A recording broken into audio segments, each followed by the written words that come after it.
Hi. Today I'll show you how to save money and how to replace and fix Razer Kraken 7.1 USB headset old and damaged USB cable. As you can see, someone has already tried to repair cable. The cable has been through many hard gaming sessions. And here's the scary part. Someone has already tried to repair the cable, but without success, the headset doesn't work. Also, the ear pad cushions are old, stinky and need to be replaced. But how to replace old ear cups, I will show in next video. As always, borrow some tools from grandma, so you can easily do this Razer Kraken USB headphone repair. You'll definitely need a multimeter for this task too. You can see how to use multimeter in the last episode of the Tech Screw School video. Some heat shrink tubing would also be useful. To replace a broken Razer headset USB cable, you need to find or buy a new USB cable that you like. Any USB cable will fit, as long as its length and cable flexibility and of course its looks are to your taste. If you can't find a suitable USB cable in your home, that link to new USB cables will be in the description of this video. If you're ready, let's get started. Remove the ear pad on the side of the headphones, where the cord is. The ear cup is easy to remove, just twist it and it will come off. Unscrew all the screws with a Phillips screwdriver. One screw is hidden under the warranty sticker.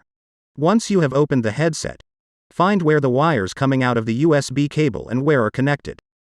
Then remove the microphone housing to get more space inside. It will be easier to solder the wires. Then unsolder the speaker wires, so that the speaker housing does not interfere with the repair work, but be sure to remember which contact each of these wires was soldered to. The next step is to cut off the old wire, but so that a small length of the old wire remains. Then pull and clean the old wire out of the cable holder plastic. This will take time, because inside has a little metal ring. When you get it out, it will be easier to clean holder. Then cut off the end of your new USB cable.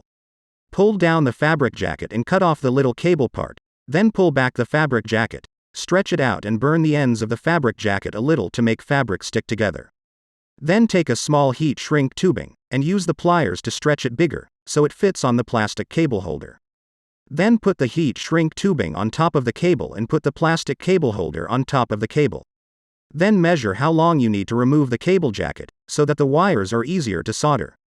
With a sharp paper knife remove the cable jacket, but very carefully without damaging the internal wires. Then remove the jacket also for the old cable. Then remove the wire's insulation on both cables. Then for the old USB cable, check the pins with a multimeter, to see which color wire has the plus, minus, data plus and data minus pins. Then do the same for the new USB cable. That need to solder the wires correctly. Then for the new cable, tin the wires so they are easier to solder. Remove the glue from the board contacts, but don't break the wires, but unsolder, because you see, I slightly damaged the board layer. Fortunately it's for a shield wire and the headphones work just as well without it. Remember where each color wire was soldered. Then, after making a note, solder the new wires of the corresponding color. If you really want, you can solder a short wire from the ground to the broken shield contact. But I won't do that, as the headphones will still work as new. Cover the contacts with hot glue to avoid short circuiting. Once the glue has dried, put the microphone housing in place and screw it on.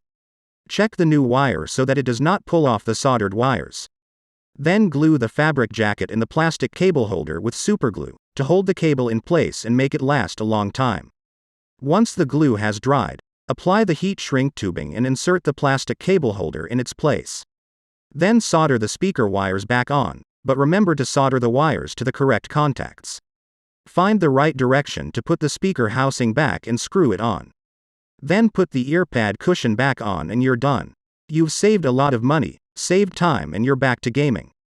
If you have any questions, feel free to post them below this video. Next time I'll show you how to find and replace the new ear pad cushions for these Razer Kraken headsets. Good gaming matches.